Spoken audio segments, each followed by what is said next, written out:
Good evening, buonasera, good afternoon to some of you. Welcome back to Shoptalks. For new listeners or anyone listening after the fact, I'm Elizabeth Rodini. I'm the Andrew High School Arts Director here at the American Academy in Rome, and I'm going to be introducing tonight's speakers. And by now, most of you know how this works. We have two speakers, a scholar and an artist. I will introduce both of them now. They will each speak for 25 minutes and we'll take questions for both of them at the end. So we're going to start with Danny Smith, who holds the Marion and Andrew High School Anthony M. Clark Rome Prize in Medieval Studies and is a doctoral candidate in the Department of Art and Art History at Stanford University. His dissertation, Dreaming in Public in Late Medieval Rome, considers monumental depictions of dreams and dreaming in 13th century Rome within shifting theological, scientific, and political conceptions of the oniric in the Middle Ages. Danny's interests are wide-ranging, and I wanted to focus on the non-medieval things to give you some examples. He's authored an essay on how Barnett Newman's abstract expressionism can help us decipher an act of iconoclasm on the 6th century Ashburnham Pentateuch, and this is just out in Abstraction in Medieval Art Beyond the Ornament, edited by Elena Gerstmann. As a curatorial fellow at Stanford's Cantor Art Center, he organized the online exhibition Exquisite Reality, Photography and the Invention of Nationhood, 1851 to 1900. And this is really amazing to me. He's worked as a studio assistant for Jenny Holzer, as a researcher and fabricator for the Judd Foundation in Marfa, Texas, and also as a project manager for Stanford's Global Medieval Sourcebook, which is a free database of new English translations of medieval texts in more than 25 languages. So you're a Renaissance medieval guy, Danny. Danny received a BA from Carleton College and an MA from the Williams College graduate program in the history of art, where he studied with, among other people, our current resident, Rebecca Zora. And Danny's talk this evening is titled, Where There Are Many Dreams, There Are Many Vanities. After Danny, we will hear from Alexandra Kleeman, who holds the John Guare Writers Fund Rome Prize, a gift of Dorothy and Louis B. Coleman, and who is assistant professor in the writing MFA program at the New School in New York City. I suggest you all take a tour of Alex's website, which is filled with all sorts of unexpected wonders. For example, she collaborated on The Next Menu, a post-apocalyptic dinner party exploring the relationship of climate change, the ocean, and food through literary pairings with each global warming inspired dish. And I see Kyle on the call. Kyle, I hope you're taking notes about this. The intersection of science, technology, and human culture is one of her key interests, even from her undergraduate days at Brown, where she majored in literary arts and cognitive science. Her essay, The Bed Rest Hoax, originally published in Harper's, appeared in the 2016 volume of Best American Science and Nature Writing. Alex has an MFA in fiction from Columbia and is a doctoral candidate in rhetoric at UC Berkeley. She's been a visiting writer at institutions from Santa Fe to OVR in France and has been racking up awards, including the American Academy in Berlin Prize and the Bard Fiction Prize. And she has been writing a lot: fiction in Frieze, The New Yorker, and the Paris Review, reporting in the New York Times Magazine, profiles, essays, criticism, and books, including Something New Under the Sun, which is forthcoming, Intimations, which is a collection of short stories, and You Too Can Have a Body Like Mine, which no less than Zadie Smith described as good a debut novel as I've ever read. And it, along with Intimations, has been translated into Italian, in case you want to try that. Tonight, Alex will talk to us about her project here in Rome, The Taxon Cycle, a novel. So we're going to start with Danny. Danny, go ahead and share your screen and take it away. All right. Make sure I'm sharing the right thing here. And since in the process of writing this talk, the title has gotten even shorter. So now it is simply Many Vanities. Can everyone see the screen okay?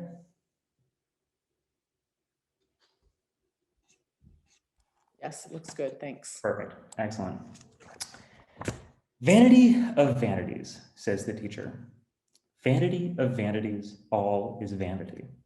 Now I want to start here with a condemnation of the earthly and the profane attributed to King Solomon himself from the first verse of Ecclesiastes, one of the so-called wisdom books of the Old Testament.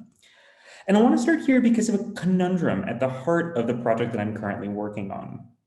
In a commentary on Ecclesiastes, written in the mid-13th century, the Franciscan theologian Bonaventure expounds in particular on one source of vanity, dreams.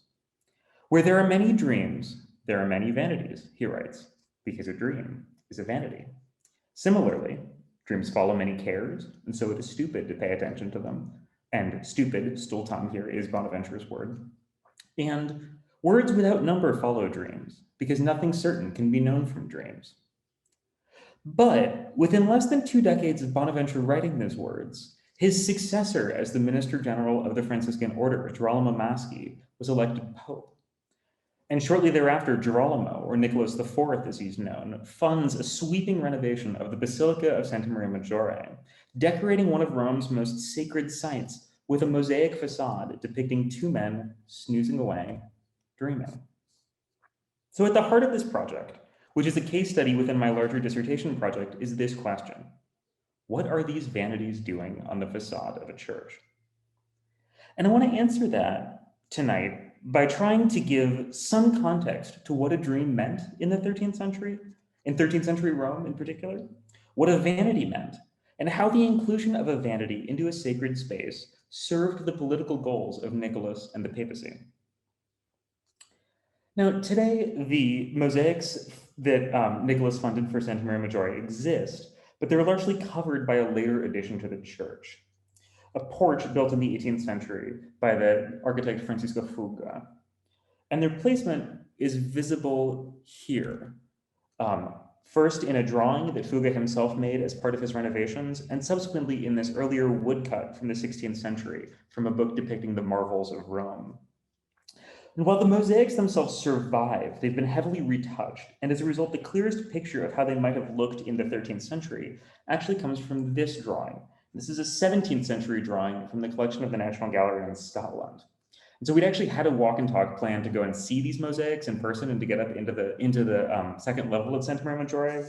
And I know we're trying to get another one planned once we're out of lockdown. So hopefully that will be on the books soon and we can go look at these together. Now, the mosaics themselves are the work of an artist named Jacopo Torriti. And this is one of the rare examples of a 13th century work in Rome whose maker is known. And they were likely completed around 1292 under the pontificate of Nicholas IV. And the mosaics, as you can see, are in 2 registers. The top is Christ enthroned, sitting in this mandorla shape, sort of this circle, suspended aloft by angels, while around him are gathered Mary to the left and other saints, and then the 4 beasts of the apocalypse.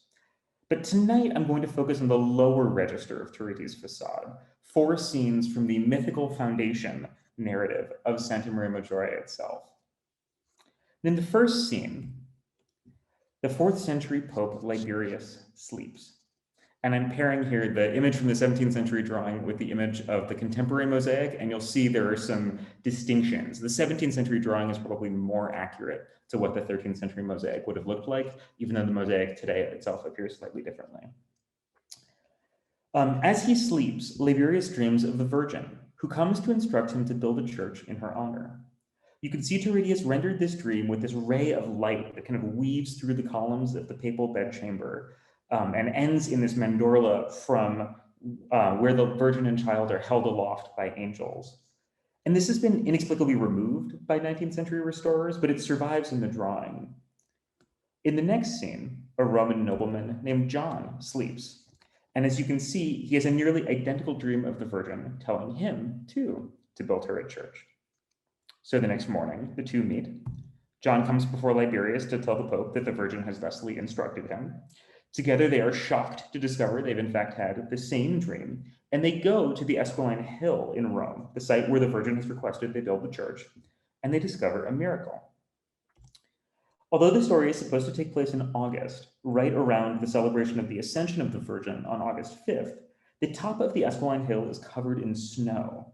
And in the snow, there is the perfect outline of a basilical church. And in this final image, you can see Liberius here using a tool to carve out the edges of the church, while above, the Virgin and Christ. And it's interesting that it's actually the Virgin and Christ, not again the Virgin and Child, cast snow down from a mandorla shape, again held aloft by angels above. The Basilica of Santa Maria Maggiore does indeed have its roots in the early Christian period. The church was built in the 420s under Pope Celestine and consecrated in 434 under Sixtus III, whose name is inscribed here in the 5th century mosaics in the church's triumphal arch.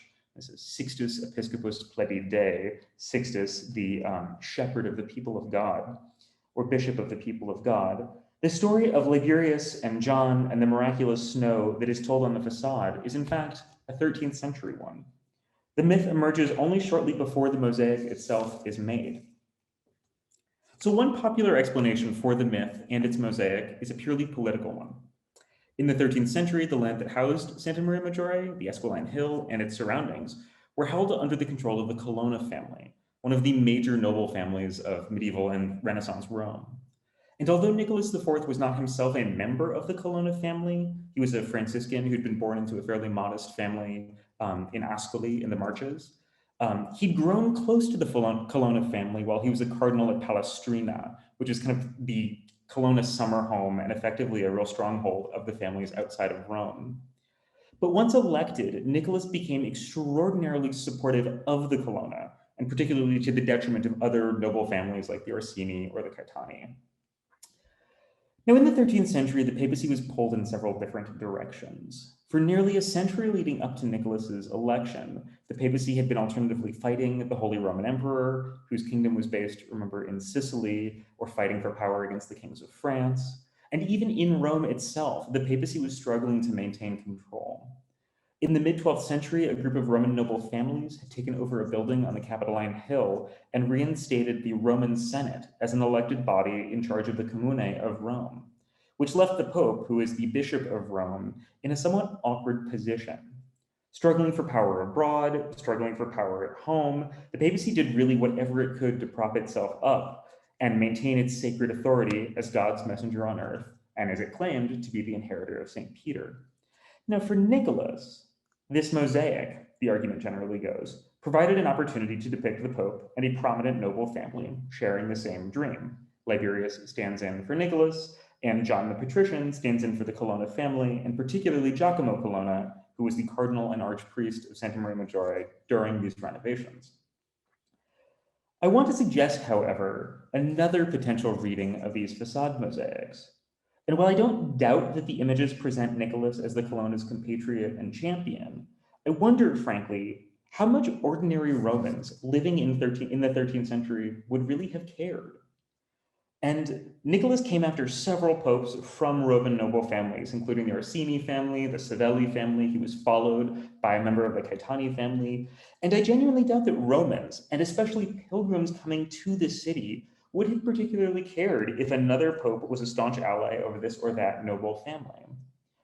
And so instead, I want to take seriously Bonaventure's notion of what it was that Nicholas commissioned for the facade of Santa Maria Maggiore. And I want to think about these as vanities. So Bonaventure, in his commentary on Ecclesiastes, struggles mightily to define this term, to figure out what it is to be a vanity. And primarily what he's struggling with is trying to reconcile the statement that in Ecclesiastes that all is vanity with the notion that God made all. A vanity is a bad thing, and how can what God made be a bad thing? And one of the ways that he reconciles this is the notion that a vanity is in fact the opposite of truth. Truth, Bonaventure argues, is what is fixed and unchanging. A vanity, by contrast, is what is mutable or subject to change. So when he dismisses many dreams as many vanities, or says words without number follow dreams because nothing can be known from dreams, I read Bonaventure here as defining dreams as vanities in exactly this sense, as things of unfixed meaning, subject to change. So what does this all mean? Why decorate a major basilica's facade with a newly fabricated story told through a series of dreams, unfixed meanings subject to change? So in early Christian theology, dreams are generally interpreted as divine insight. In the vulnerable position of sleep, God sends messages to the mortal. The Bible itself is, of course, full of dream stories. Jacob's dream of wrestling with an angel, Joseph's dream of an angel warning him to flee into Egypt with his wife Mary and his son Jesus. But by the 13th century, the notion of what a dream was had begun to change. Translations of scientific texts from Arabic into Latin, including Aristotle's natural history works, and the 11th century Persian physician Avicenna, began to shift how dreams were understood. And Aristotle, for one, rejected the notion that a dream was a message from God, and instead interpreted a dream as part of a sensory experience. Aristotle argued that as you go through the world, your external senses, your exterior senses, are at work: touch, taste, smell, sight, and hearing, the 5 senses we think about today. And you're constantly receiving inputs from these sources and acting based on them. And the Dominican theologian Albertus Magnus, writing in the early 13th century in response both to Aristotle and also to Avicenna, pairs these 5 exterior senses with 5 interior senses: imagination, fantasy, estimation, memory, and the sensus communis, or the common sense. I'm going to use the Latin term here, sensus communis, not in order just to be difficult, but because I want to really distinguish the notion of a sensus communis, which is understood as an organ within the brain that makes sense of all of the sensory information that you pick up from the world, from the English notion of common sense, which is, of course, just practical information that you kind of know about the world. So dreams, Aristotle argues, and Albertus picks up on, are a kind of bridge between your exterior and your interior senses. They are a kind of afterimage, created in your sensus communis while you sleep, from external stimuli you've received. They aren't necessarily messages from God, but they are a natural and biological process. Your sensus communis working in tandem with the other interior senses to create meaning from the world around you. So although the mosaics at Santa Maria Maggiore depict dreams as clear messages from the divine, Mary speaking to John and Liberius, I want to argue that within the intellectual culture of the 13th century, as these notions of the dream as the sensory afterimage are starting to float around, these mosaics might instead have appeared to depict this modern notion of a dream, particularly as the story that they illustrate has no precedent. It's an entirely modern story. And in particular, I want to argue that these mosaics themselves, by telling the church's foundation myth in this way, provided an object lesson in how dreams function and a glimpse into how physicians and theologians increasingly thought the brain worked in the 13th century. So the 5 interior senses, the sensus communis, imagination, fantasy, estimation, and memory, as they're understood in the 13th century, come directly from Avicenna, who is himself building them on a list given by Aristotle. And they're codified in the Latin West in this period in commentaries by Michael Scott and Albertus Magnus, both of whom are scholars and writers working within the papal court and receiving funds from the Pope. So there's a lot of connection between the Pope and other kings, but particularly the papal court and these thinkers. And the functioning of the interior senses, as Albertus Magnus understands them, begins with a stimulus from the external world. This can either be a form of the exterior senses, a smell, a touch, something like that, but it can also be the recapitulation of a dream. An image from this dream is imprinted onto the sensus communis. And here I want to draw particular attention to this kind of crazy ray that literally imprints the image of the Virgin directly onto and into the brain of Liberius, this kind of almost comic strip-like bubble. And this process of converting stimuli into images only works, Albertus Magnus says, when body and soul are in harmony. It doesn't always happen to everyone. And some people just kind of go through the world receiving external stimuli, and they never fully process them. And we have, I think, 2 examples of that in the sleeping attendants to the pontiff here.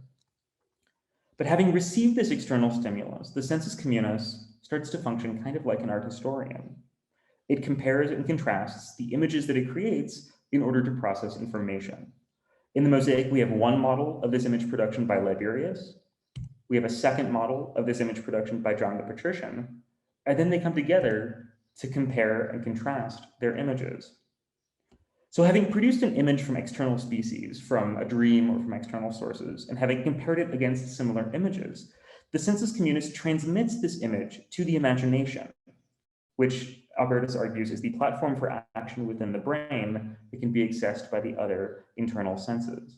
And I want to think about this final image in the cycle as the miracle of Liberius and John's discovery of the snow, as that process of transmission here from the sensus communis into imagination. And this is the stage in perception at which Albertus argues that an object is apprehended. So this is the moment where you move from just sort of thinking about a thing to actually understanding what it is. And it's here in the mosaics that the dream that Liberius and John share is in fact converted into an object. And that object is the church itself. Now, what's remarkable about this scene and its setting is that it turns the inherently private world of the interior senses, I think, into a prominent and public one, and makes the result of the interior senses into a collective object. The object that is apprehended by this model of the interior senses, and that is depicted in the mosaics themselves, is the church into which any can pass, having seen this process go on the facade. But three of these internal senses, fantasy, estimation, and memory, are not directly depicted here. But I do think that they're present, not in the mosaics themselves, but in how a viewer is meant to engage with these images. First, estimation is the capacity of the brain to judge what is good or bad, to reject the impure or dangerous. It's a kind of fight or flight mechanism. Fantasy is the product of the intellect, drawing cognitive powers from this product of the sensus communis. So it's kind of making decisions and starting to think about and conceptualize deeper ideas. And finally, memory is where all of this process comes to rest and where the resulting object can be revisited by the mind. You know something, you can return to it over and over.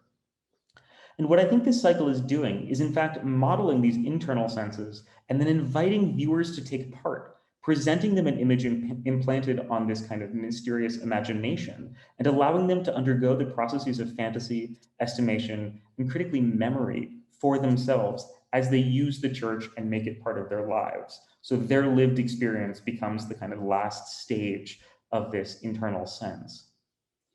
This is ultimately what makes these dreams, I argue, a vanity, as Bonaventure describes them. They are not empty things, but in their ability to appeal differently to every single viewer, become endlessly mutable things. The facade, and by extension the church itself, becomes a vehicle tailored to each and every viewer. Now, what begins as Liberius and John's dream becomes an object specific to you when you see it. Now, this turn to the individual and the personal is really critical. And it's in the face of all of these political challenges, the King of France, the Holy Roman Emperor, in the 13th century, that the papacy starts to promote itself as distinct from other earthly powers. Like kings or emperors, it has land and rule, but it also has this spiritual purpose. And the Pope himself is the Pope is presented as a link in a chain of rulers going back to St. Peter, of course. And it was St. Peter whom Christ, of course, entrusts with the keys to heaven. So the papacy has a power that no other ruler has, and it's the power to get you to heaven. And as rivals begin to encroach on the papacy's earthly power, it starts to particularly emphasize this spiritual one. In the 13th century, this gets promoted through a series of papal laws that describe the Pope's role, for instance, as superior to earthly rulers. And it's also codified through the codification of the Eucharist, communion, as an annual requirement for all members of the faithful. And what's going on here, I argue, is a kind of visual corollary to that. Just as the Eucharist is a moment of direct personal connection with God facilitated by the church, this facade functions to address its viewers directly and individually, and to make the house of God, the Church of Santa Maria Maggiore in this case, into an object of their own interior senses. But of course, these images wouldn't have worked alone. And although today we think about preaching as an activity that goes on solely within a church, in the Middle Ages, popular preachers could garner such huge crowds that they often gathered in the piazzas in front of such churches, with the facade itself as a backdrop.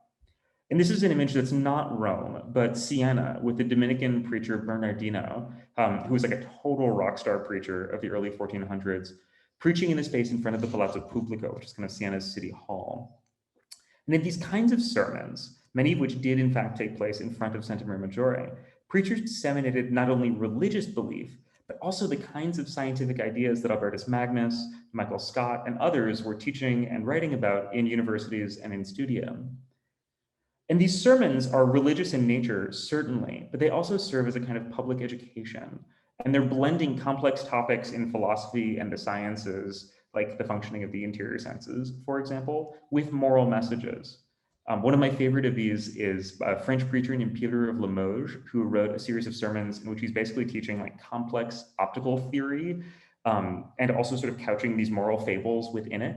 He says, for example, that sight takes place in the eyes, but is completed by the optic nerve, and that so sight takes place in the eyes, and is completed by the optic nerve in the brain. And the lesson to take away from that is don't judge a book by its cover, like always sort of like consider something that you've seen before you make a judgment about it.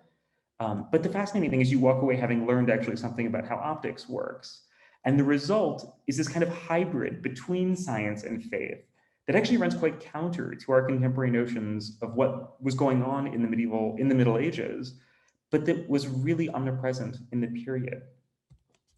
So finally, in an image like this, I think the environment created around it by a preacher and an audience. The papacy presents itself with this careful and incredibly nuanced balance. You've got Christ in majesty above with the symbols of the apocalypse as the ultimate power and the ultimate truth. And then below you have an object lesson that addresses its viewers directly and invites them to participate in this really intellectual process that they may or may not be learning about from a preacher describing the process right in front of the image. And the result, I argue, becomes Bonaventure's distinction between truth and vanity. Christ enthroned is the truth, and the myth of John and Liberius here is this polysemous and constantly mutable image, able to communicate directly to its audience members, to invite them into the dream that Liberius and John share, and to turn a story of individual insight into a tangible object of collective memory. Thank you very much. I'm just going to stop sharing here. Thank you, Danny. That was great. I remember looking forward to seeing the celebration of the Madonna of the Snow, which is August 5th. So for those of you who will still be here, hopefully there'll be some kind of, speriamo. Alex, you ready to share your screen? Great, thank you.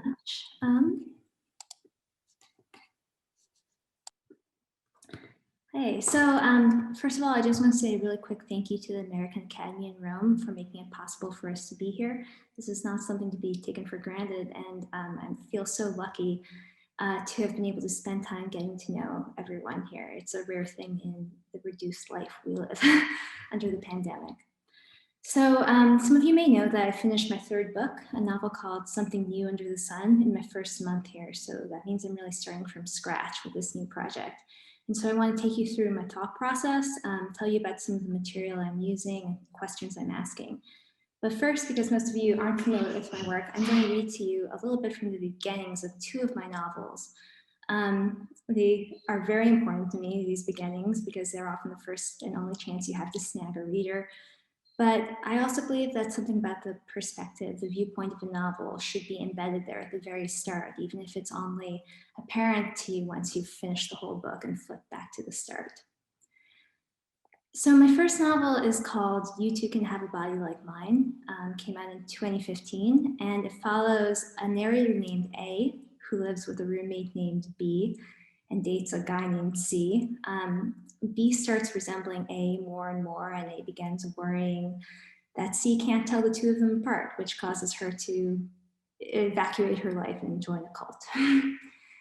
I'm just going to read the first page in a little bit.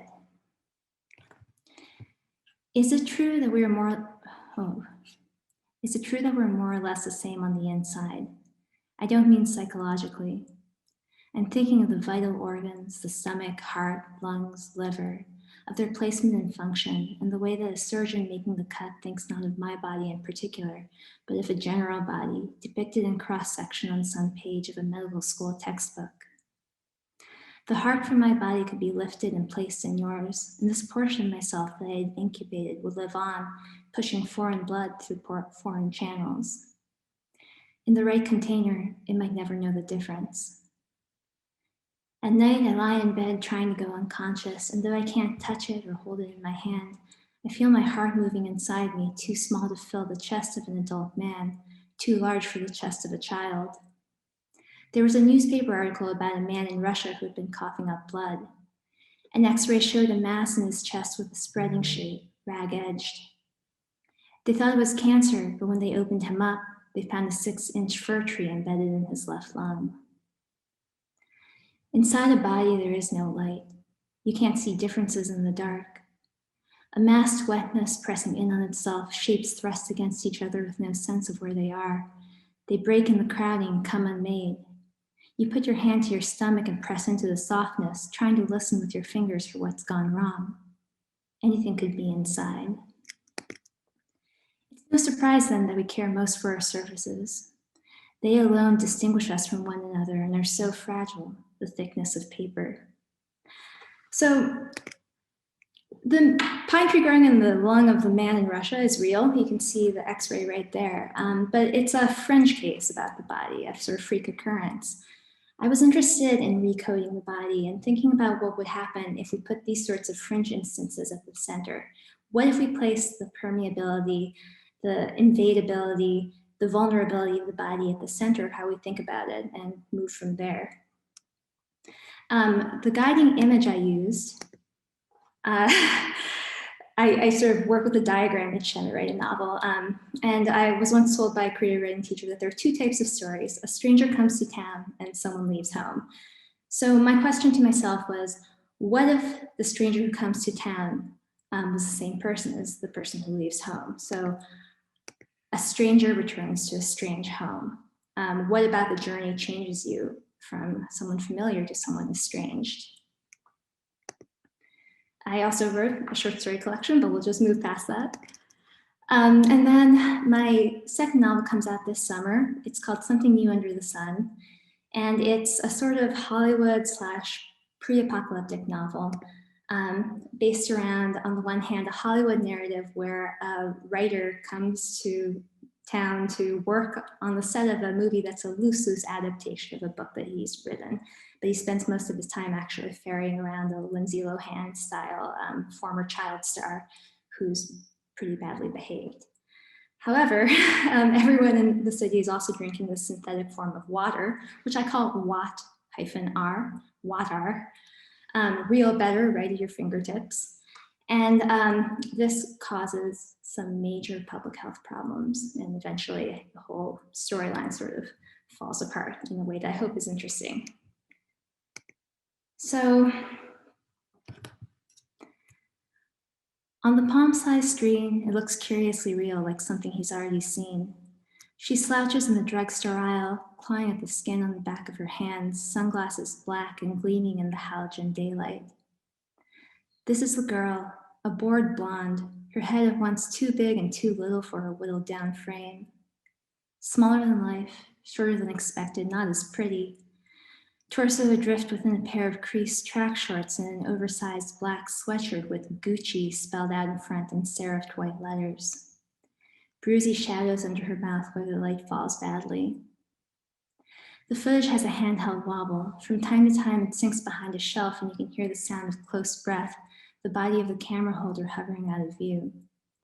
She keeps taking a box off the shelf, putting it back, picking it up again.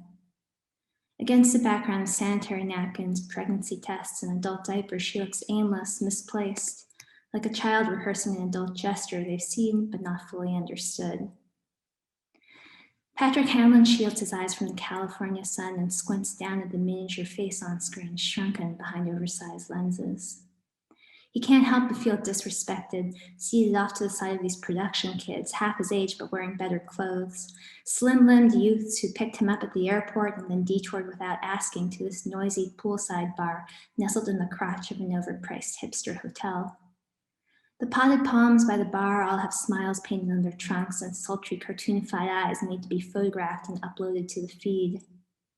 At check-in, bowls of red rubber condoms sit gratis, waiting to be snatched up by smooth-armed men and women delighted at the novelty of a cock that resembles a balloon animal. Now he's jet-lagged and dehydrated, headachy from drinking a jumbo gin and tonic in the glaring bright, mouth tasting of stale wool as he leans over to watch their video clips on a scuffed up smartphone, the armrest digging into his soft belly. Plastic glasses litter the tabletop as the kids slurp from twin Bloody Marys as tall as a toy poodle. What is this? Patrick asks as the girl in the video fingers the sealed opening of the little box, her gestures halting, but not unsure. What am I seeing? So in that scene, we go on and watch Patrick watch the entire viral video, which shows one of Cassidy's most prominent breakdowns. But part of my aim was to jolt the reader between different frames of reference and frames of absorption, to make the smartphone video so big at sometimes it fills up the entire screen of the narrative and then shove it aside to see what's going on in the regular world. This is in miniature, the guiding diagram, guiding image that I had for the book as a whole. The idea of subduction, plate tectonic movement, in which one plate slides beneath the other and is melted down. So you can see the Hollywood storyline collides with the eco-catastrophe storyline. And the sort of concerns of the Hollywood storyline are submerged and basically evaporate in the later half of the novel as it becomes a complete disaster.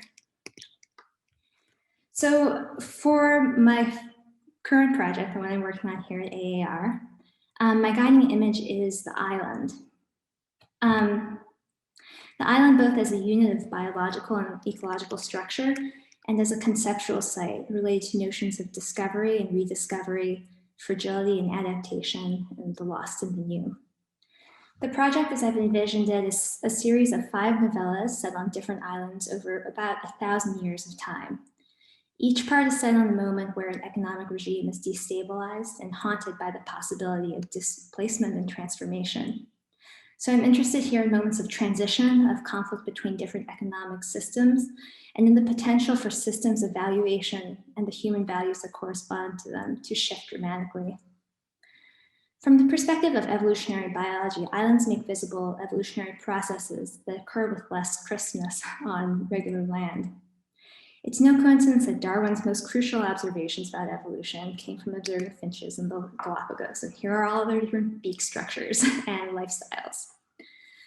The same qualities that make islands interesting laboratories for examining evolutionary divergence, adaptation, and speciation also make them sites for economic thought experiments.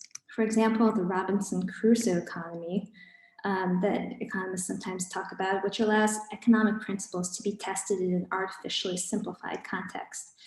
There's the cover of Robinson Crusoe, and here's a little graph of Robinson Crusoe's labor graphed against his coconut gathering, showing the optimal amount of labor he should do to be well-fed and well-sustained and also have some leisure time. But islands also read as little fables of economic destruction and environmental degradation. So, for example, Pinta Island, where 3 goats, 2 female and 1 male, were brought to the island in 1959 and multiplied within a decade to a population of between 5,000 and 10,000 goats, resulting in the extinction of many species. This is Lonesome George, the last of his kind, who died in 2012, and he was the last Pinta Island tortoise. Or the island of Nauru, formerly known as Pleasant Island, which was a major site for mining phosphate fertilizer derived from mounds of bird guano that calcified on its surface. While other phosphate islands were mined nearly clean by the early 70s, Nauru kept producing well into the 80s. For a brief period of time after Nauru attained independence, in 1968, the country had the highest GDP in the world per capita, but is now among the 5 poorest nations in the world. These days, 25% of the island's GDP comes from the Australian government, which operates detention centers on the island where refugees and asylum seekers are indefinitely detained.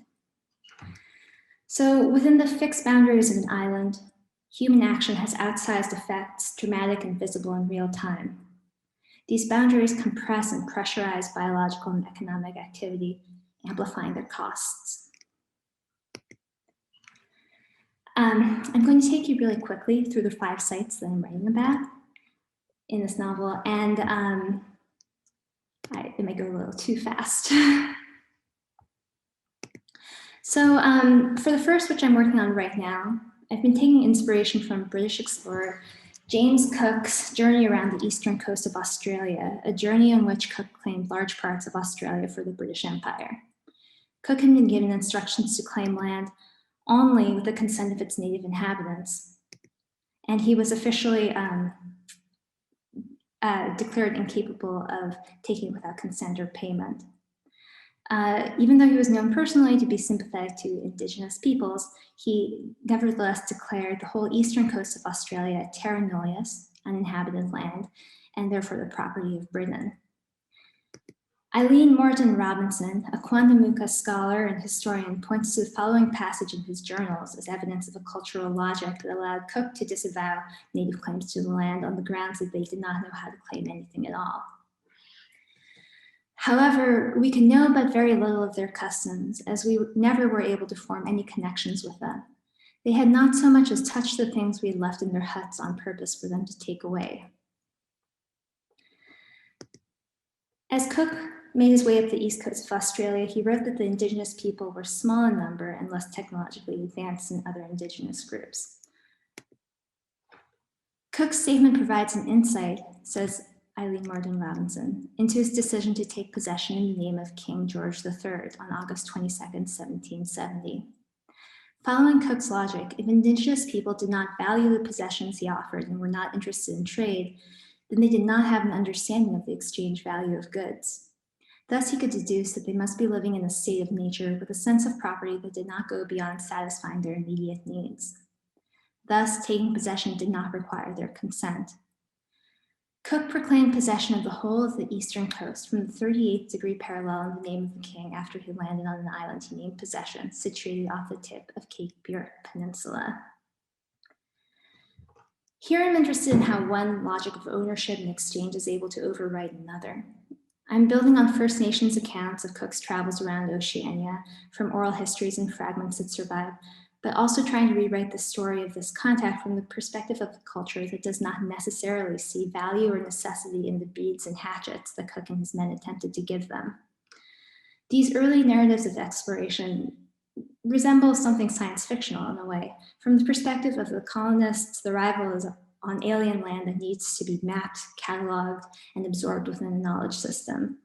But from the view of those on shore, it's an alien invasion. I want to redescribe Cook's gift, his rituals of possession, and make palpable the spooky action of a worldview that takes possession without even saying hello. For the second, I'm looking at post-war Japan, in the time when a new constitution was being actively negotiated with the American government via General MacArthur. There was a time in which Japan's economy was perhaps going to be limited and restricted in certain ways and kept from being a free market economy. Eventually, Japan was deemed more important as an economic center and as a counterbalance to China. For the third, I'm looking at a not too distant future Manhattan, where rising sea levels have turned a place a lot like Hudson Yards into a steep vertical island in the midst of a depopulated urban skyline.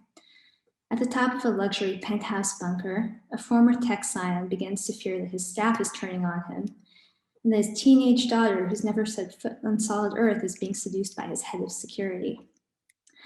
Here I'm interested in what you do after the work of apocalyptic prepping is finished. So how do you live in the small, claustrophobically secure world that you've built for yourself, especially when the skill set that you need to accumulate wealth and resources is not necessarily the same skill set for finding connection and fulfillment in a reduced world.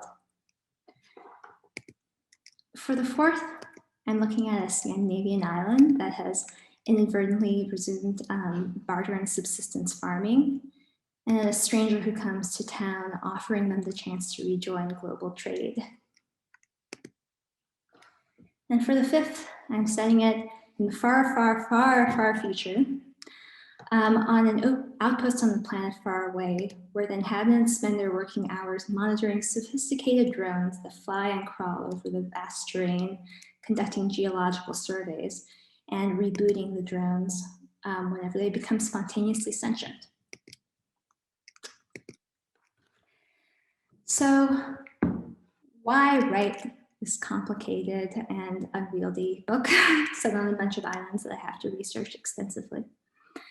As counterintuitive as it may seem, it's a sort of utopian impulse that draws me to work with this island space.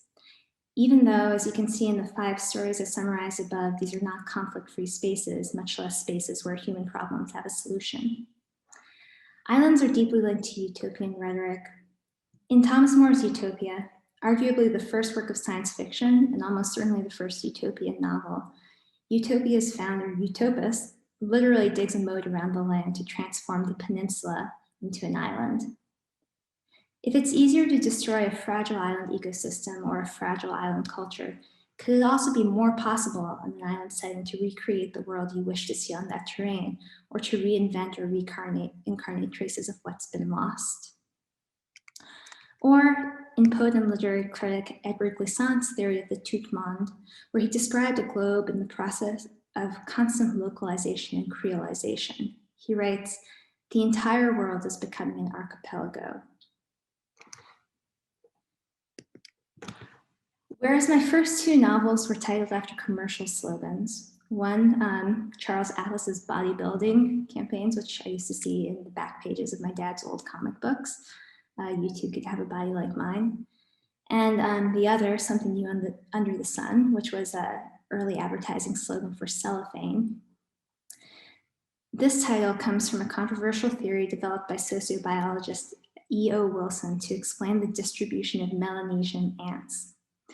This theory describes how the range of species contracts and expands in response to waves of colonization, how species succeed one another in an environment's prime territories.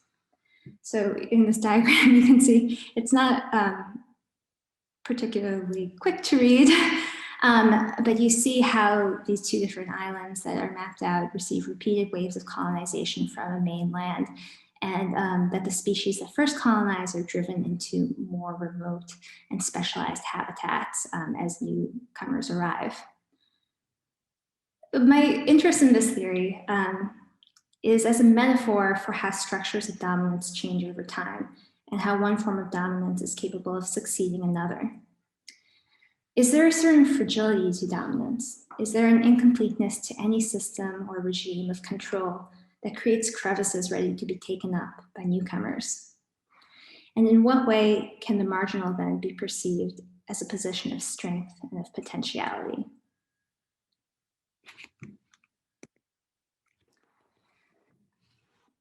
I'm going to end sort of by gesturing into this one quote by Frederick Jameson, which many of you may be familiar with. "It is easier to imagine the end of the world than the end of capitalism." So this quote may be familiar to you. It's been quoted to me several times and sometimes attributed to other people. It's a sticky quote. It's a viral quote in a lot of ways. And it comes from a piece that Jameson wrote about the film adaptation of Children of Men, a story about a world in which humanity is infertile and the youngest person on Earth has just died at the age of 18. Life as we know it is over, society is nearing collapse, but capitalism trudges on zombie-like. This quote is sticky, I think, in part because it points to how even the most far-flung ways we reimagine reality can fail to reimagine it at its deepest levels. The past decade and a half has seen a surge of dystopian literature within the world of literary fiction, YA fiction, TV and film, dystopian capitalisms and gender dystopias that can compound to make it feel like the limits of the world that we know today are eternal and immovable. Crucially, there is one subgenre within the broader category of the dystopian that deals with the absence of capitalism, and that is post-apocalyptic fiction, where societal collapse, whether it's because of nuclear war, ecological catastrophe, plague, zombies, etc., returns humanity to what is imagined as its primal state. Scattered bands of violent men competing for resources in a Wild West wasteland.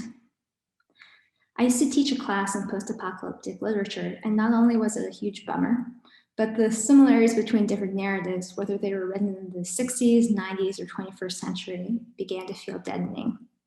After collapse, the protagonist goes on a journey to a safer place, accruing and sometimes sacrificing travel companions as they struggle to reach their destination. The genre makes the argument implicitly that the presence of capitalism is what supports the wide variety of stories that we enjoy reading and telling. Stories about falling in love, reckoning with the burden of being a parent or child, or reflecting on and growing self and community. These works seem to say that without capitalism, there's really only one story, the story of survival. So for this reason, it seems especially important to me at this moment to try and distinguish between the notion of capitalism and civilization, the notion of capitalism and the notion of the market, and to tell stories against a background of economic transformation that operate in an essentially interpersonal sphere. I want to say that meaningful human relationships can persist in the absence of capitalism, and that they have in the past and most likely will in the future. Just as a quick link back to Danny's presentation, I think we're both talking about objects that make room for collective dreaming. And for me, a lot of science fiction, speculative, and utopian narratives try to make that room and try to provide a space where we can believe in a shared set of principles that we cannot yet see materialized around us in a concrete way. So thank you again for listening to this presentation. I've talked very fast sometimes. I think I was afraid I was going to go over, and I've gone under, and I'm happy about that. So thanks, and looking forward to your questions. Thank you, Alex. You gave us more time for questions and discussion, just great. And thank you for working at the end of your talk to bring these two talks together. I think there are kind of a million things we could talk about, and I'm eager for people's questions. But for me, this, as you say at the end, is the way dreaming, the sort of play between the physical world, what we know, and the world that we imagine at a moment of extreme cultural shift is something that brings your papers together in a really powerful way, and one realized in a fantastically creative novel, which I can't wait to read, and the other through these incredible mosaics. So I wonder, are there questions that are percolating in people's brains? If not, I have a kind of, I don't know, maybe elemental, let's say elemental question for Danny. And I'm wondering, you talked really nicely about the play between the dream and the church as a sort of illustration of this kind of shift from the imaginary to the sensory. And can you talk about what the snow means in that context? I mean, the snow is kind of this, and to me, then thinking about Alex's story, the snow sort of represents this kind of nether space between the world that we imagine and then the world that we create. So the interface between these two zones, perhaps. I'm wondering if you can just say more about the snow. Yeah, happily. It's a really fantastic question, and it's such an interesting space that is created because the snow is, of course, an impossibility. It's snow in August, and like there's this kind of irony in its appearance on the hill. But it also creates this sort of like moment of heaven on earth, and it's the brilliance of the snow. There are lots of ways in which it becomes a kind of image of purity. And I'm really curious about, and I kind of mentioned really briefly, the fact that all of these images are the Virgin and Child, and then all of a sudden you have the Virgin and Christ, and it's the adult Christ who is casting down the snow. I don't know really how to read that, but I think it gets to a really fundamental question about the idea of wanting to demonstrate that this church and the mythical, the sort of church as an entity comes from heaven and is a pathway to heaven. But there's this interesting interplay between something that's kind of this impossibility and something that's the reality that it's imprinted upon. So I don't know, it's something I would love to keep thinking about. And if other people have ideas, I'd love to hear them. I was also just thinking about how the snow is something that melts. So the snow is sort of here and then it's gone. It operates in this kind of transitional space and makes it the perfect emblem of I think, what you're trying to describe. It's also, can I say really quickly, the thing that is celebrated every year. So they drop fake snow in the church in August every year, and I will be there. Come if you're around. I'd love to go with you. August 5th. Yeah, great. So we have a bunch of questions, and I think I see the order that they came in the box, right? So I'll try to take them in order. And I think first was, in that case, Rebecca Zorak. Great. Thank you. Thanks for these both really wonderful presentations. So I have a question that's it's for Danny, but it's inspired by Alex's talk and by something that it made me think of, which is just I've done a little bit of work on Cook's voyages, specifically the way he talks about New Zealand and the Maori, and how he is kind of constantly presenting them as being deceptive and visually deceptive, and thinking about just the sort of irony of his deceptiveness, like that what he's doing is a big deception, but he's projecting that onto the people he's encountering. And it made me think, and so, I mean, Alex, you might have some reflections on this too, but I wanted to ask Danny about questions of deception and power in the mosaic, and because I mean, this is obviously a fabricated story that's being presented. I mean, I think it's obvious that it's a fabricated story, and just in terms of how it functions as communication, and in the context of the exercise of papal power, I wondered how much Nicholas really cares about what people think of what they're seeing, and how much is the address to an audience actually to this kind of broad popular audience. How can we know whether that matters to him versus just being a set of images that help to kind of address his own ego or his own kind of interests. So just a kind of question about the potential of disingenuousness and of how do we understand the way power is being exercised in relation to an audience there? Yeah, I mean, I think I think we don't. I think it's very hard to put a pin in Nicholas and say this is exactly where he's headed. There are popes who are very explicit about how they want power to function. He is less so. He is himself quite populist as a Franciscan, and talks a lot about the idea of kind of the role of the church in everyday lives. And this is a theme that kind of gets picked up a lot in the 13th century. And I think it's a kind of feint toward populism in order to amass power. And it's the idea that this is a sort of a unique quality to the church as opposed to other kings, that, the King of France has power over his citizens. The church has power over you person, wherever you are in space. And I think it is I think it's a real presentation of absolutism masked as kind of an appeal to the individual. This is a theme that comes up a lot in dream images, especially where dreams of Constantine are involved, which is kind of this retelling of a fundamental power narrative.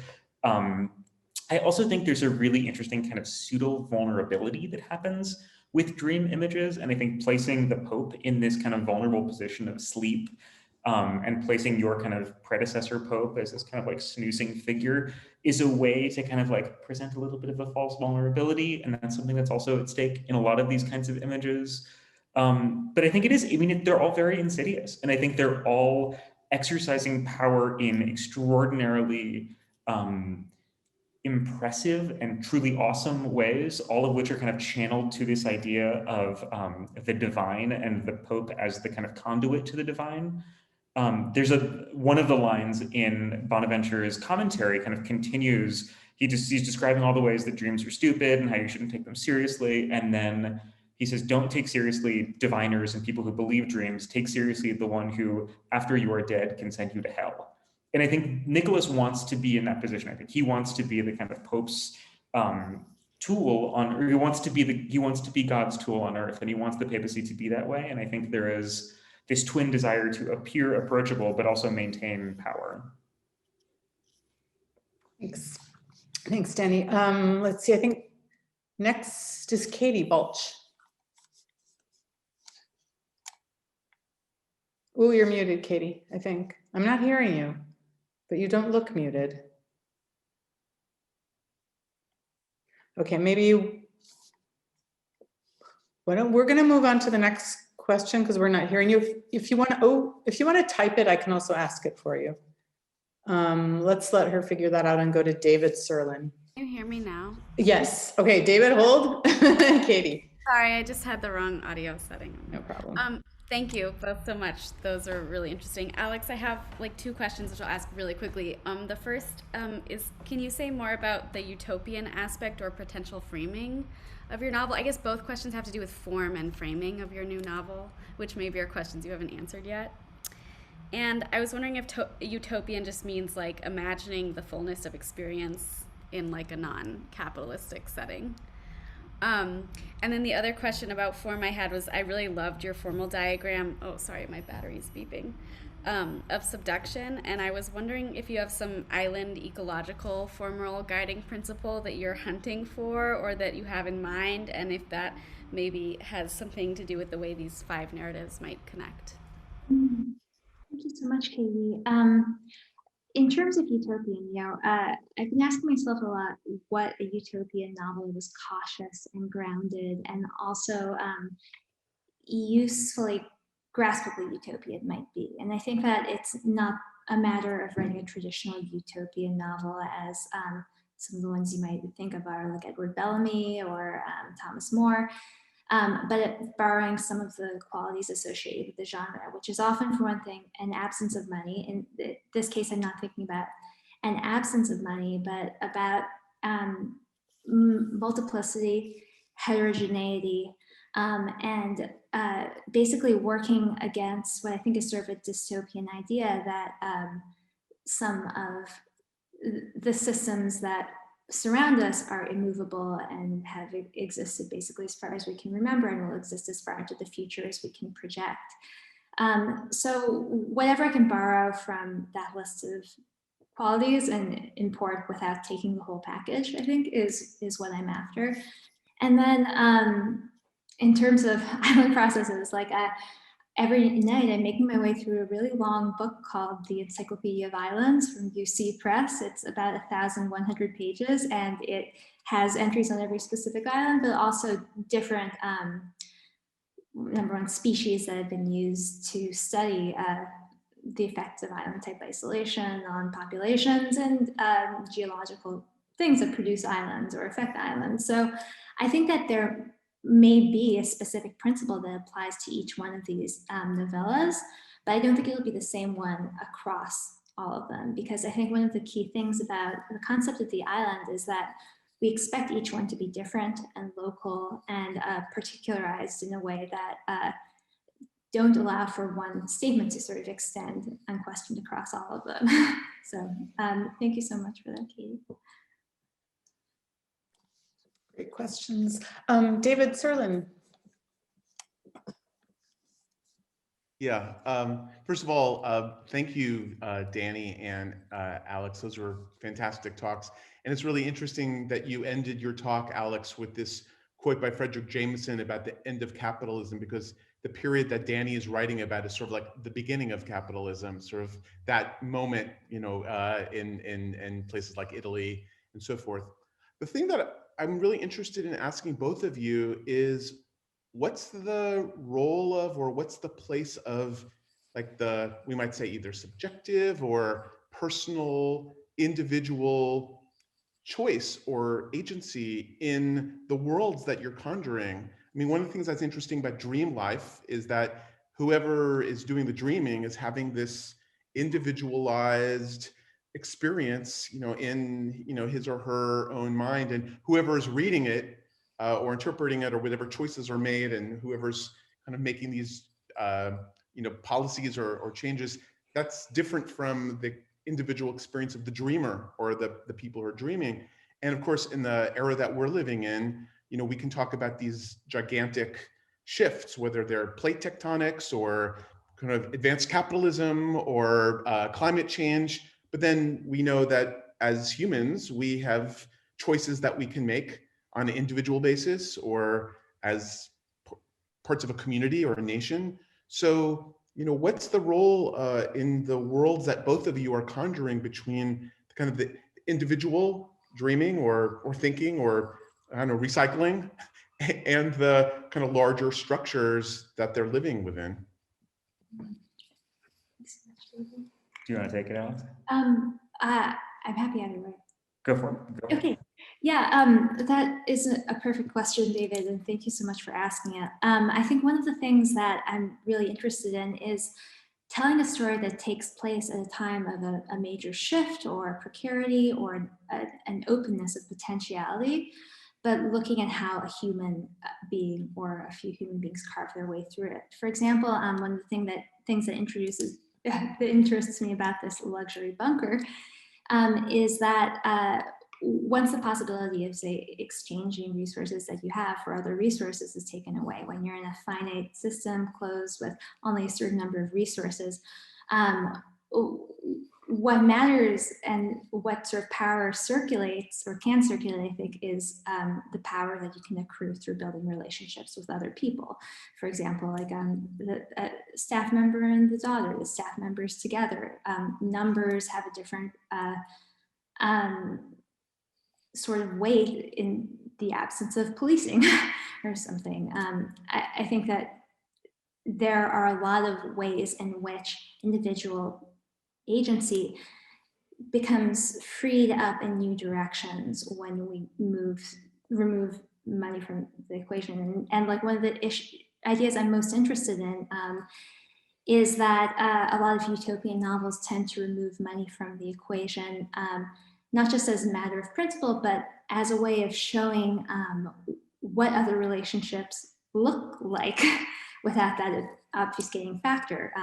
What could our societies look like? What could our families look like? What would our families' relationships to other families be without that in mind? And in that way, it's an experiment in the sense of, I often think of an experiment as like a violent cut in the fabric that normally exists in the world. You remove something and you see how the situation reacts, rebounds, acts in the absence of that thing. And it's both a new thing that's generated and a revelation of what could be beneath the surface. Interesting. Thank you, Alex. Yeah, it's so interesting. And I'm really, I think, thinking about that same notion of kind of like a cut away. I think with the Middle Ages dealing with the kind of material I look at, there's a kind of double differentiation. So there's the relationship between the individual and the collective and the artwork in the period and then today. And those are two really different phenomena that I'm kind of interested in holding in suspension. But with medieval art, I think a lot about those like consent forms that we all have to sign in order to like use iCloud or like all of the things that we have to sort of click through and just say like, yes, I consent, I consent, I consent. But then you don't really get a choice. It's not really consent. Like once you're there, if you're in the system, you're in the system. A lot of the kind of environments that I see established by medieval artworks, whether it's something like the facade of a church like this, or the center of a hall, or there are lots of different kind of environments that do this. Once you're in them, you don't really get a choice. You have to kind of, you are in the world of the images, and as soon as you look, you are inculcated. And I think there's a really interesting tension for me between this medieval viewer who is kind of immediately drawn into these mosaics and this facade in one particular way, and then the contemporary viewer for whom it is this kind of fragment. Like Alex works with worlds that are being created and that are still coming to pass, or kind of can recreate in historical worlds. And the worlds that I create are kind of fragmentary. And I think they're often seen under a very harsh kind of museum quality, even flat light. And it robs these situations, these artworks, these things of that power and that presence. And I think, so I'm kind of both interested in trying to like pick out how these things communicate on the individual level and that individual subject-object relation in that way, and also sort of historically. And what role I play in all of that is a kind of interesting, I don't know, that's something I'm thinking a lot about too. But such a great interplay between your talks. And also, Danny, thinking of your project, the fact that you have these drawings that are intermediaries, there's sort of this other slice that I think is really interesting. Let's see, I'm looking at Francesca. Okay. Hi all. Thank you, Danny, and thank you, Alex. Your research directions are so interesting and so original and so brilliant. They look to start from a kind of inner place, but they at the same time they talk with and to the human community. So but I have a question that is very singular, and it refers to you, to both of you, and probably it is very similar to the David's one. How is the relation between your dreaming world and your researches? Mhm. That's such a great question, Francesca, and I wonder it a lot as I start my day, and I wonder what I should literally physically use my brain and body and face to look at first. I find with writing like it's so difficult because there is an inexact line between what actually ends up on the page and makes sense on the page and what I do for research. And there's always a sort of obscure transformatory space in the middle mediating the two of them that helps turn something I've read or select something out of what I've read that can become something else, can feel like it stands alone and was not just excerpted from a book, you know?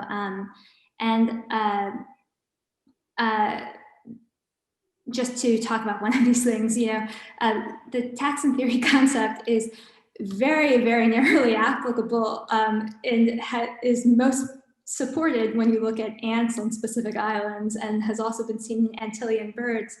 But I think that there's a tender way to abstract from that theory and to lift up the parts that you feel have a connection with the other things that you're looking at. For example, you know, I really believe in the locality of theory. Some people think I think that a theory proves its strength by being applicable to everything. But you can see that like a structuralist theory to me has a better fit with describing language use or semantics than describing ritual practices or something, just a personal opinion. I like to use theories as objects that I find abstract for one particular reason. And to me, as an intervention in an existing situation, the idea of the taxon cycle is a way of getting a bigger picture of how things change and asking whether we can find crevices and niches for to occupy and find freedom and find heterogeneity and that help us then expand those areas. Yeah, thank you. Thank you.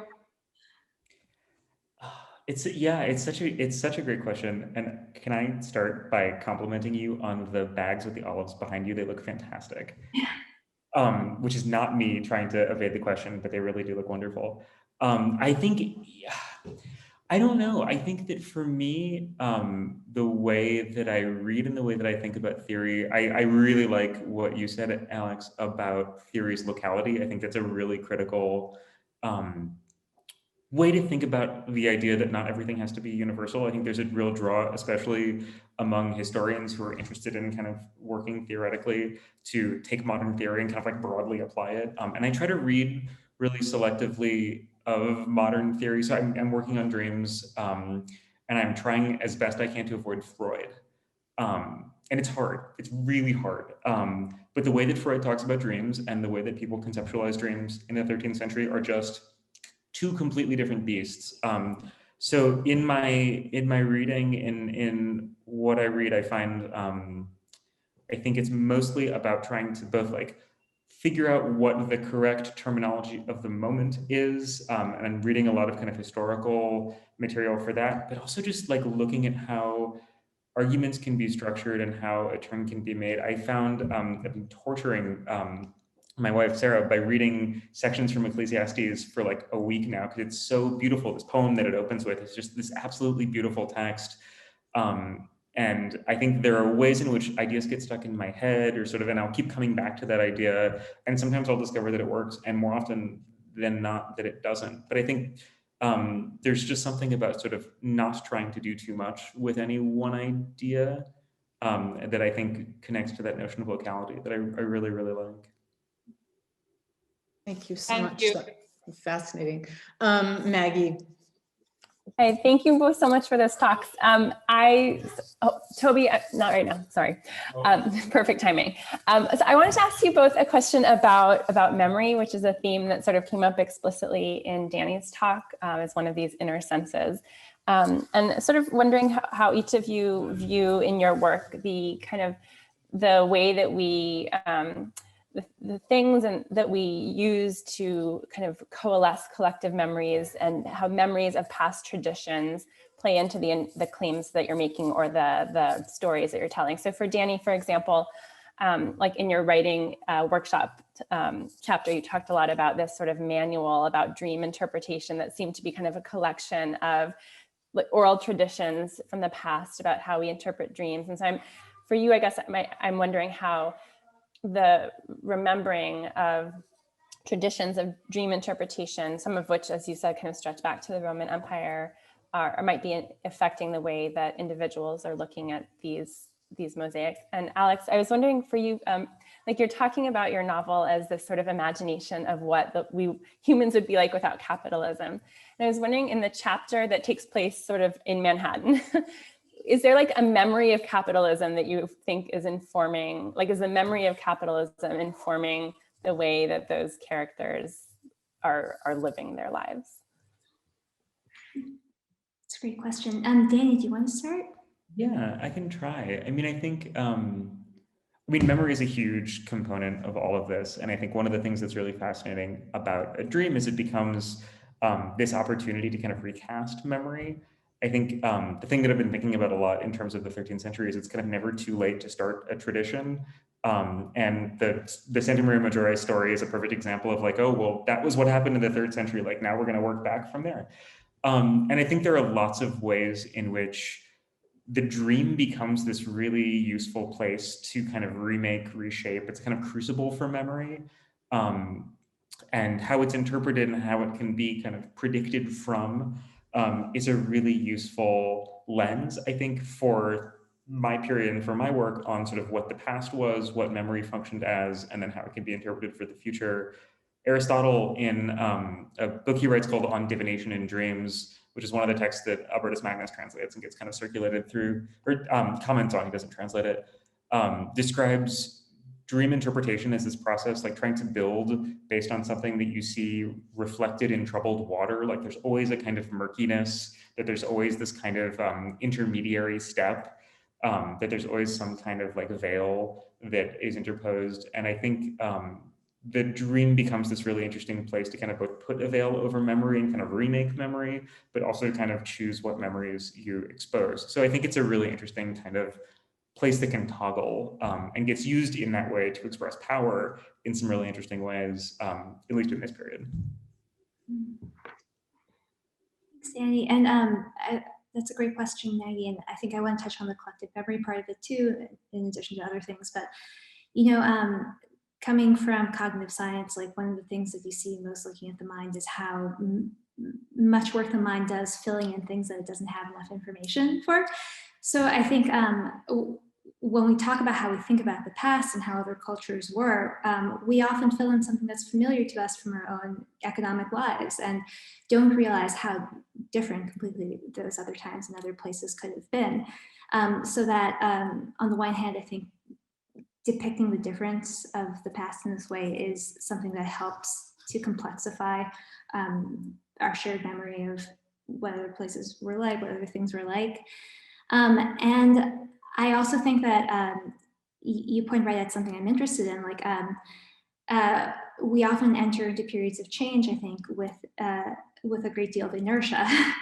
And so to go from being a person who was able to command a lot of people around and arrange their labor in a way that benefited you, and to have the power dynamics of that seem absolutely clear and fixed to you, to go into a place where maybe you're back in the position of having to earn the loyalty of the people who work for you, or better the tone and affect and atmosphere they're working for you, I think is a really interesting and fraught place to explore. And that's why I want to be there in the near future in Hudson Yards. Thank you. Thank you both. I don't have a whole lot of time, and we've got 4 more questions. So if people could keep their questions pointed, that would be great. I'd love to have everyone have a chance to ask their question. Carla, I think you are up next. Hi, thank you. Congratulations, both of you. Excellent talks. My question is for Danny. It's been a while since I've looked at those frescoes. So am I remembering this wrong? Or maybe you even mentioned it and I missed it.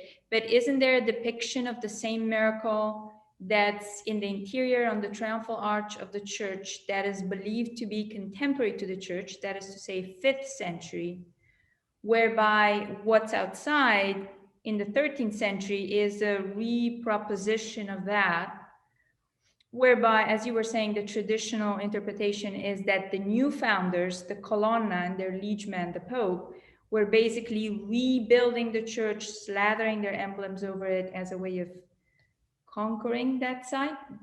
Is there not the same 5th century depiction inside? There Whereby is. it wasn't a new story, it was an old story. Yeah, exactly. So it's a slightly different story, and it gets picked up on and kind of refined in this period. And there is plenty of Colonna identity slathering all over the facade of the church, and all over the interior too. But it is sort of echoing this old story, but it's a very weird kind of recasting of the story. And so, like a lot of other things, and I didn't bring in a lot of images from the inside because it's not particularly clear, but it's one of those things that is kind of totally reimagined, and there's a whole inscription along the bottom that kind of completely recasts the whole story. It's sort of like the oil at Santa Maria in Trastevere. It's one of these kind of foundation myths that might have been one way and is kind of like completely retold. Mm-hmm. Thank you. No, thank you very much. I think next comes to you, Avinoam. I'll let the fellows speak, and because they should speak first. Thank you. As you wish. Rebecca. I really loved both of these talks, and I hope to have time to ask more questions later. This is a question, it may be a quick question, but it may be a bigger answer for Alex. And I was wondering how the question of consumption might be working through this new novel. I'm in the middle of your You Too Can Have a Body Like Mine, and am following A around, and really intrigued by the question of resistance to consumption. And I feel like there's maybe an interplay between the ancient notion of consumption as a wasting disease that leaves you emaciated, and the contemporary notion of consumption as, you know, eating everything up and hoarding, and, you know, and I'm just wondering if this has a role, this resistance to cultural consumption and sort of visceral actual consumption in the island stories of this new novel, if there's some carryover. And pardon if I've completely misinterpreted the novel I'm reading. I really love it, but that's my question. Thank you so much, Rebecca, and it's so kind of you to read that weird book. I really was thinking about consumption in the tuberculosis sense a bit, and even more than that, I was influenced by Caroline Walker Bynum and her writing on holy feasts and holy fasts, because of, you know, the similarities I felt it had to sort of contemporary discourses of eating right and eating your way into being the person that you want to be. The recognition there that eating is a relationship that ties you to certain material or immaterial worlds, so that by not eating, you're also maybe strengthening your relationship to an immaterial existence and making that more real to you and making the material of your body more commensurable with it. Yeah, absolutely. Thank you, that's great. Thank you. Thank you. And we have time for one more question. And Matt Ellis, to you. Hi, thank you both for such great talks. My question though is for Alex. And very quickly, I'm curious how you're thinking about the relationship between capitalism and empire, right? Because obviously there's a long line of critical thought, perhaps most famously Lenin, who think that empire and capitalism are intrinsically related forms, right? That capitalism leads inexorably to empire. And I'm not just talking about political empire, although it is interesting that Britain itself, which colonized so much of the world, was itself an island and had a lot of interesting things to say about being an island empire. But you can have a ketchup empire, right? You can have lots of business empires, right? So like, I'm just really, in this world you're imagining, I'm curious about how you're thinking about empire as a form that seems to be naturally related to capitalist accumulation. That's such a great question. And I'm really not an expert on the history of empire, but I have been thinking about it a lot in a particular genealogical way, especially as I think about some of the questions about ecological change and biological change on these specific places. Like I think, for one thing, I'm always thinking about invasive species discourse, because it can be mobilized in so many ways, including very nationalistic and regressive ways. And I think it's important to note also that where we've seen effects of invasive species or things like that, it's been tied to the invasion of this particular empire-centered and almost like a terraforming worldview, like a desire to bring practices from other places and carry them over unadapted to the places that they end up in. So I really believe in like a very strong entanglement between notions of empire and notions of capitalism and ecological destruction, the cultural destruction. Yeah, thank you so much, Matt. It's that time. I thank you all. I mean, every week I'm inspired by your projects, and what I found this week especially kind of energizing was also the really ongoing conversation about how you work and how you think. I really, really learned a lot from that. So thank you all. Have a great evening. It's still light out. Isn't that nice? And buon appetito.